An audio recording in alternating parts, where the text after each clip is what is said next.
Hello everyone, welcome to another episode of the Money Method. Today, let's decode the cryptic word of margin statements. You know, those little statements that you get daily from your broker. In this episode, we will cover what are margin statements, why is it sent to you every day, even on days when you don't trade, and how to read a margin statement. Especially, we'll take an example with and go through each piece and each line of the margin statement and actually try to understand and make some sense on it. So what is a margin statement? So this is a statement which informs the client, which is essentially traders like us, about our margin status, what free margins are available and what new positions can be taken without incurring any penalty or charges.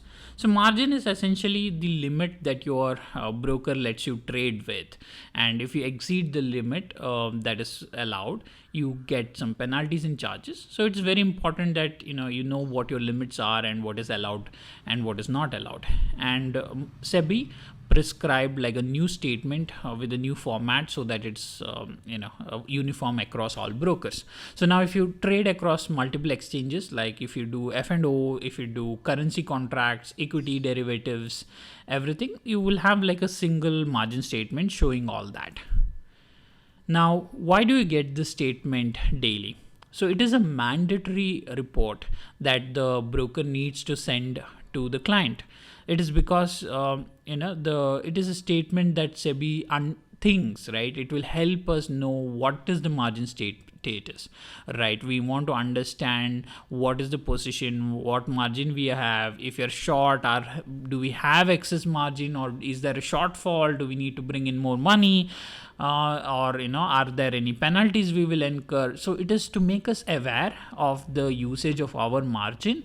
SEBI has mandated that brokers should send this to us every day. So what does a margin statement look like? So this is a structure of a margin statement. So if you look here, there is a column for segment. So this will show up like multiple segments like equity or derivatives or BSE or mutual funds and all that. The value of the funds, and if you have pledged any for pledged for margin, so then what is the value of that? If you have some bank guarantees, if you have any other margins pledged with the broker, so all that is shown here. And this part actually shows the usage of the margin, so whatever is taken up front for the trade, and if you have any futures positions, like whatever is marked to market, so the total margin needs a here. Then essentially if you have an excess or shortfall is essentially your total requirement minus your total available minus your total requirement. That's what if that is greater, then you have excess. So if you have more margin than what is required, it's an excess, otherwise it's a shortfall. Then if there is some risk management system that says you need more margin, then that is also marked here. And then the total available margin is essentially what you have minus what the risk management system is saying, right? So this is what the margin statement structure looks like. Let's take an example so that we can understand this better. So this is a margin statement from a couple of days back from my account, right? So let's try to understand this. Now I know this is like a lot of numbers, so it's a bit hard. So let's look at like the important ones. The most important one is actually this number at the bottom corner here. It is actually saying how much actual margin you have available in your account to do a trade. Now this shows that I have 6.3 lakhs of margin available, so I can make trades up to that. Now if this was a negative number, that means I will be enforced a penalty that I will have to pay, and I will also have to bring in additional margin so that I don't have my position squared off. So I'm in positive. So in being in positive actually tells you that this is the amount you can trade on the next day. Now let's look at the other number that is important here. This is at the other extreme corner. This is actually the total account value. So this is sum of all the mutual funds, all the equity amount that you have, all the cash that you have on your account. It's actually the sum of everything, right? So essentially that's your total account value. It is just like it's a number really, and what in a margin statement, what we should be focusing on are available margins, and this is cash. Essentially, this is the actual cash that is there on the account, and this is the value of the pledged shares that you have.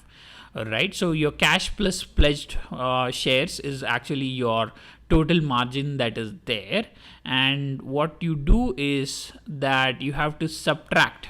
So let's say let's look at this example, right? We have 9.1 lakhs of cash plus 6.1 lakhs of pledged value, so the total margin I have is around 15.3 lakhs. Now out of this I have some F&O positions open, right? So which is consuming around 8.9 lakhs of margin. And I have some obligations for the trades I have done on F&O. That's around 3,493. So the total requirement of margins I have is 8.99 lakhs. My total available margin was 15.35 lakhs. So the excess margin I have is 6.36 lakhs, and I can trade for 6.36 lakhs. So essentially, if you just look at the last line, that is also sufficient for you to understand the statement. But if you want to understand line wise, you can look at what trades are there in F&O, which is actually consuming some margins, or if you want to know how much there on the mutual funds, or how much is there in BSE. So you can look at all those. But the critical things that you need to look at is how much margin you have. Is it positive or is it negative? Do you have cash, and is the pledged value there? Right, so this is what you really need to understand from a margin statement. That's all we had from today's episode. Do subscribe to us for more such content. Thanks for watching.